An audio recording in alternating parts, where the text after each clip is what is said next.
Mesdames et messieurs, bonsoir. Il est 20h sur les antennes de la télé Futur Média. C'est parti pour le sommaire de ce journal. Des voix de parlementaires absents lors du vote de la loi ramenant le mandat du président de l'Assemblée nationale à 5 ans comptabilisés. Malgré leur absence, Abdoulaye Martar Diop et Maître El Hadji Diouf en font partie. L'avocat menace de porter plainte contre Moustapha Niasse. La CIRN et la Caisse de sécurité sociale épinglées dans le rapport public 2013 de la Cour des comptes. Gaspillage, surfacturation sur des acquisitions de terrain. L'intégralité du rapport a été publiée ce matin. NGB prêt pour la conquête du titre de champion à 2 journées de la fin du championnat. L'actuel leader de la Ligue 11 sénégalaise de football dément être mêlé de près ou de loin aux incidents survenus à Hambourg lors de leur rencontre face à Hambourg-Petite-Côte. Et puis à suivre en fin d'édition le dossier santé qui s'intéresse aux difficultés que les acteurs de la santé rencontrent dans les collectivités locales après l'avènement de l'acte 3 de la décentralisation. Voilà le sommaire de ce journal. Tout de suite le développement.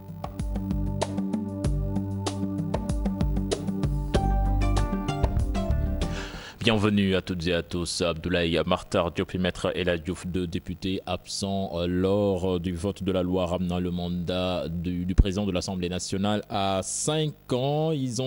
Leurs votes ont été comptabilisés malgré leur absence. Maître El Hadji Diouf parle de mascarade et menace de porter plainte contre Moustapha Niasse. Adiatala Modou Diop. La loi Sada Ndiaye, à peine abrogée, elle fait grincer des dents. L'opposition rue dans les brancards et les députés non inscrits dénoncent et confirment les irrégularités du scrutin. C'est une assemblée qui baigne dans la magouille, dans la manipulation des chiffres. Vous avez vu qu'on a parlé de 142 votants pour la proposition de loi, ce qui est faux. Les 2 élus ont-ils le don d'ubiquité pour participer au vote? La réponse est non. Et Maître El Hadji Diouf contestait en justice la haute autorité de l'hémicycle. Chaque fois qu'il y a eu des exceptions qui ont été levées, le décompte total des voix de ceux qui étaient pour, ceux qui s'étaient abstenus et ceux qui étaient contre ne faisait pas 120 voix. Et si on dit qu'il y a 150 députés à la fin de la séance, moi je n'étais pas dans la salle. J'avais boycotté le vote. J'étais chez moi. Et j'étais surpris lorsqu'on annonçait les chiffres. Donc depuis quand on est 151 députés? Une plainte peut être déposée contre le président de l'Assemblée et l'équipe de scrutateurs, les gens qui étaient en train de gérer le scrutin. Ils peuvent être poursuivis pour les délits de faux et usage de faux. De l'avis de l'ancien député Moussa Sy, l'Assemblée nationale n'a jamais vécu un tel scénario. Sur cette question aujourd'hui, il n'y a qu'une seule personne qui est interpellée, c'est le président de l'Assemblée, par rapport à son rang, par rapport à son honorabilité. De mémoire, je ne me rappelle pas qu'à l'Assemblée qu'on puisse tricher quand même sur le nombre de voix par rapport quand même après une légifération. Donc quand on légifère, on donne les voix exactes. La loi ramenant le mandat du président de l'Assemblée nationale à 5 ans est diversement appréciée par ces élus du peuple. Pour certains, elle ne participe pas à promouvoir la démocratie. Je vous le disais en sommaire, la Société des infrastructures et de réparation navale CIRN, épinglée de 2002 à 2011 par le rapport de la Cour des comptes 2013. En guise d'exemple, 7 millions de francs CFA ont été dépensés par le PCA Mamadou Massali en ligne téléphonique. La Caisse de sécurité sociale également n'est pas épargnée. Le rapport de la Cour des comptes 2013 a été publié ce matin, compte rendu signé Aminata Mbaresso et Tierno Laurent Mendy. La Cour des comptes met à nu les abus et dysfonctionnements notés dans certaines entreprises publiques courant 2008-2011. De la Caisse de sécurité sociale à la Société des infrastructures et de réparation navale, les magouilles sont énormes.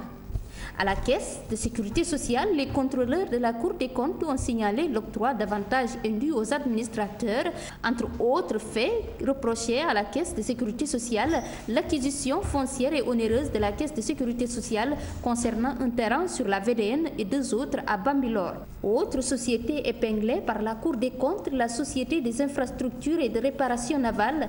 Là, le président du conseil d'administration, en l'occurrence Mamadou Lamine Massali, aurait bénéficié bénéficier d'une dotation de carburant de 1000 litres par mois au lieu d'une quantité de 350 litres comme prévu par la réglementation. Parallèlement à ces irrégularités, la CIRN a mis à la disposition de ses présidents conseils d'administration un logement de fonction cumulativement avec une indemnité de logement. Dans ce rapport de la Cour des comptes, la RTP n'est pas sortie indemne. Les auditeurs reprochent à cette agence la nomination au collège de régulation de membres n'ayant pas les compétences requises. C'est le cas d'un professeur d'histoire. Autre fait, l'abandon de créances sur la société Expresso Sénégal concernant les factures de 2009, 2010 et 2011 relatives aux redevances de faisceaux hertziens estimées à plus de 8 milliards de francs CFA. L'ancien chef de l'État sénégalais Abdoulaye Wade aurait également donné des instructions au directeur général Ndongo Diao dans laquelle il l'autorise à signer un contrat d'architecture avec le projet de la radio-télévision africaine. Ce rapport, le 14e du genre pour la Cour des comptes, les auditeurs sont également allés fouiller dans la gestion informatisée des bourses nationales et étrangères. Là également, les résultats sont effarants. Des étudiants percevaient des allocations sans être répertoriés sur le fichier. En 2010, ils sont 35 étudiants ayant perçu une bourse supérieure à la normale. Passation de service au ministère du Tourisme et des Transports aériens. Abdoulaye Diouf Sarr passe le témoin à Maïmouna Ndoye Seck. Diouf Sarr, donc devenu le ministre de la Gouvernance locale, promet de relever le défi puisque, dit-il, c'est un département ministériel transversal. Je vous propose de l'écouter. Il est interrogé par Cheikh Tidiane Dione et Younous Diatta. Département transversal, un département avec un chantier énorme, mais un département de proximité avec les populations. Donc, il s'agit là d'un autre challenge. On laisse toujours un chantier inachevé. Il y a le Wolof qui dit « Koudem bay mebet ». Autrement dit, la perfection n'est pas de ce monde. Il est évident que là où je vais aussi, un jour je quitterai et je laisserai effectivement un chantier. Il y a dans la vie toujours effectivement ce qu'on appelle un éternel recommencement. De ce point de vue, vous êtes de plein pied dans les principes de fonctionnement d'un État. C'est comme ça qu'un État fonctionne. Bayoumi Gueye, officiellement installé préfet de Dakar ce matin. Il remplace Alioune Badara Diop après 2 ans de service. Le nouveau préfet s'engage à travailler pour l'intérêt général. Son prédécesseur appelle l'administration territoriale à l'accompagner dans sa mission. Compte rendu signé à Maïmouna Ndiaye et Modou Diop. Et en vertu des pouvoirs qui me sont conférés, je vous déclare installé dans vos fonctions de préfet du département de Dakar. 2 années mission terminée dans la capitale. Alioune Badara Diop passe le témoin à Bayoumi Gueye. Il est désormais au service de la région de Louga. J'ai essayé, pour ce qui concerne mes attributions tout au moins, de donner le meilleur de moi-même. Je reste convaincu qu'il y a encore du chemin à faire pour donner plus aux citoyens la satisfaction qu'ils méritent auprès de l'administration publique, car, comme le dit bien M. le Président de la République, il s'agit de considérer désormais l'usager du service public comme un client. Efficacité dans l'administration territoriale, respect des traditions républicaines, les défis sont multiples. Monsieur le gouverneur, c'est la raison pour laquelle je réitère toute ma disponibilité et vous renouvelle ma loyauté à travailler avec vous dans la discipline et la détermination permanente. Nous sommes en effet animés par la même exigence d'une unité et de cohésion au service de nos concitoyens et du respect de la règle de droit. Le service public continue alors, avec bien sûr l'accompagnement des autorités compétentes. Bayoumi Gueye promet d'adopter une gestion collégiale. Nous parlons éducation à présent avec le système d'évaluation des candidats au CFE et à l'entrée en 6e qui contribue à affaiblir davantage le niveau des élèves. C'est le constat de beaucoup d'acteurs de l'éducation qui trouvent anormal de voir des élèves au collège sans le diplôme de certificat d'études élémentaires. C'est un reportage signé Alassane Ba et Tierno Laurent Mendy. École élémentaire El Hadj Mbaye Diop de Ouakam, 2e jour d'examen. Dans les salles, des candidats composent encore. Ils sont à la recherche du certificat de fin d'études élémentaires et de l'entrée en 6e. 2 examens, un système d'évaluation différent. Pour chaque épreuve, l'enfant travaille d'abord pour les ressources, ensuite il y a la compétence. Donc avant, ça ne se passait pas comme ça. Maintenant, l'entrée en 6e, ce n'est plus un concours. Tous les enfants vont aller en 6e. Ce système n'est pas sans conséquence. Parfois, ça pose problème parce qu'ils sont partis avec un faible niveau. En 6e, 5e, ils ont des problèmes. Et parfois, ils sont victimes de renvoi parce qu'ils n'ont pas le niveau requis. Vu cet état de fait, est-ce qu'il n'est pas nécessaire de revoir la manière d'évaluer les élèves? Maintenant, ça va changer. Pour cette année, non, mais ça va changer. Parce qu'ils vont tenir en compte, ils vont prendre en compte les évaluations de la 3e étape. Ça veut dire CM1 et CM2. Ensuite, les évaluations plus l'examen, ils vont peut-être prendre les deux pour avoir les moyennes et l'enfant ira en 6e. Cet enseignant part de retour à l'ancien système. Le système qu'il faut revoir. Pourquoi pas retourner à l'ancien système? Exiger une certaine moyenne pour pouvoir recevoir ses élèves en 6e. Quand on a des bailleurs de fonds qui privilégient l'éducation pour tous. C'est ça, hein? Voilà. On accorde la chance à tout le monde. Le niveau faible, de plus en plus noté chez les élèves, une situation qui n'arrange nullement les professeurs ainsi que les parents d'élèves.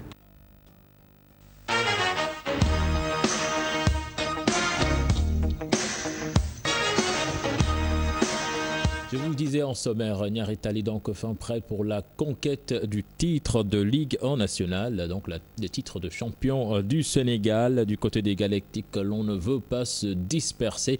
Les dirigeants nient les accusations du Stade de Mbour et non de Mbour-Petite-Côte, comme précédemment dit, d'être à l'origine des incidents notés lors de la dernière journée de championnat. Un reportage signé à Niary Tally, Pape Derifal et Mohamed Dia. À 2 journées de la fin du championnat, NGB sonne la mobilisation. L'équipe de Grand Dakar Biscuiterie se dit prête pour succéder à l'AS Pikine, même si 4 joueurs de son effectif sont sélectionnés dans l'équipe nationale locale. C'est déjà arrivé. Lorsqu'on s'est déplacé pour aller à Mbour, nos joueurs venaient de rejoindre. Je pense que c'est une source de motivation supplémentaire. C'est une source de motivation supplémentaire. Ça permet de tirer en fait vers le haut les joueurs en fait qui ne sont pas encore partis et qui aspirent à partir en équipe nationale. Taxé d'être responsable des incidents du week-end dernier à Mbour, il dégage en touche et fustige l'attitude du président de Mbour-Petite-Côte. S'il y a certains incidents qui s'y produisent, nous ne pouvons que les regretter et espérer que ce sont des choses qui ne se répéteront pas. À la fin de la rencontre, il a été dans nos vestiaires pour venir avec son entraîneur et certains de ses joueurs pour venir nous présenter leurs excuses par rapport aux incidents qui se sont déroulés. Donc nous avons été très surpris de l'entendre à la télé tenir un discours qui en fait appelle à la haine entre les équipes. D'importantes récompenses attendent les joueurs au soir du sacre. Si nous avons le championnat, nous avons jox kër parce que kuy liggéey kër ngay wut. Bu ñu amoon kër nañ jox mais dalal leen seen xel. Inch'Allah bu ñu góorgóorloo ba jël championnat bi dinañ am woy boo xam ne day law. Avec un budget de 104 millions à l'entame de la saison, l'estimation est dépassée de loin. Les dirigeants de Niary Tally ne lésinent pas sur les moyens pour succéder à l'AS Pikine au tableau des équipes vainqueurs de la Ligue 1 professionnelle. Pape Derifal, les championnats exotiques attirent de plus en plus les trentenaires. Le dernier en date d'Mbaba qui s'est engagé avec un club chinois. Certains spécialistes pensent que cela ne peut nullement entraver leur carrière internationale. Un sujet signé Pape Faraning et Adam Agueya. Le championnat émirati ou encore le championnat chinois sont devenus des points de chute pour footballeurs trentenaires en fin de carrière. Des championnats moins cotés que ceux des pays européens, des choix qui en aucun cas ne peuvent affecter la carrière internationale de ces joueurs. Le capitaine de l'équipe du Ghana, Gian Asamoah, il joue aux Émirats Arabes Unis, il joue à l'Aïn, mais c'est vraiment le capitaine du Ghana, c'est lui qui fait tout. On sait que Christa Katongo avait remporté la CAN 2012 avec la Zambie, il a été élu meilleur joueur du tournoi. Donc, des joueurs locaux, quand l'Égypte faisait de très bons résultats, ces joueurs évoluaient aux Amalek et à l'Akhli. Mais pour moi, ce qui est important, c'est la qualité du joueur. Même si le niveau n'est pas très élevé dans ces championnats, les qualités intrinsèques du joueur peuvent faire la différence. Parce que c'est des championnats où le niveau est moins élevé, le rythme est moins élevé que des championnats aussi comme l'Angleterre, la France, l'Espagne et autres. Parce que aussi, si le joueur a vraiment ses qualités, donc toujours il joue bien, toujours il fait ses performances, je pense que ça ne pose pas de problème. L'aspect pécuniaire, l'une des principales raisons qui pousse les joueurs à jeter leur dévolu sur ces championnats. Peut-être si tu signes dans ces championnats, ça te permet de gagner beaucoup d'argent et c'est très important pour un joueur. Jusqu'à preuve du contraire, c'est une opération financière d'abord et essayer d'assurer ses vieux jours. La retraite souvent très proche, ces joueurs n'hésitent pas à aller monnayer leur talent dans ces championnats pour assurer leur après-carrière. Voilà, à présent le dossier du jour, la santé, le parent pauvre des collectivités locales dans l'acte 3 de la décentralisation. Les travailleurs risquent de ne plus percevoir leur salaire car les budgets alloués aux communes sont insuffisants.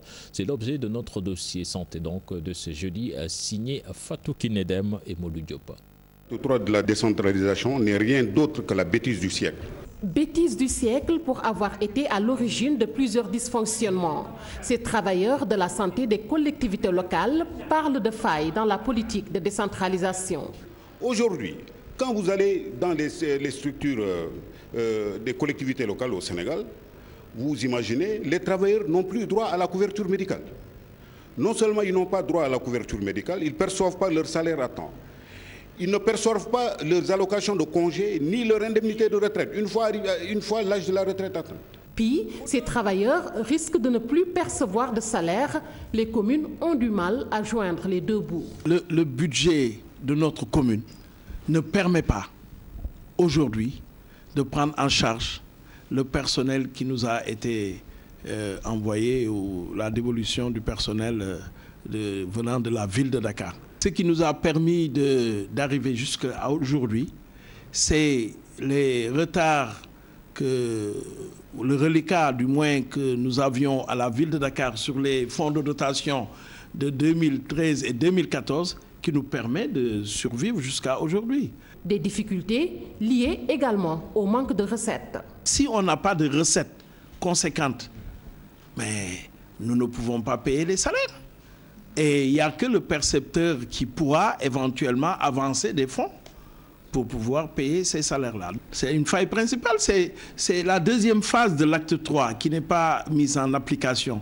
Et c'est cette deuxième phase qui constitue le nerf de la guerre. Ces travailleurs, en majorité syndiqués, comptent lutter pour retrouver leurs avantages dans l'unisson. On ne peut pas lutter dans ce secteur-là séparément. Nous travaillons sur la même cible. Quand vous lisez les plateformes des syndicats, vous vous rendrez compte que c'est les mêmes plateformes, c'est les mêmes revendications. Donc, quel est l'intérêt pour les uns et les autres d'aller seuls? Entre autres solutions, remettre à la ville de Dakar cette compétence qui leur a été transférée. La solution principale, c'est de retourner le personnel de santé à la ville de Dakar. Cependant, l'État doit laisser à la ville de Dakar ses recettes, des recettes qu'il envisage de distribuer aux communes. Fatou Kinedem, merci, c'est la fin de ce journal. La parole est à la permanence avec Bouba, qui vient à l'instant même de finir son dogou. Allez, pas encore. J'ai juste pris un café, le temps de regarder le 20h sur TFM. On se retrouve dans un instant pour la suite.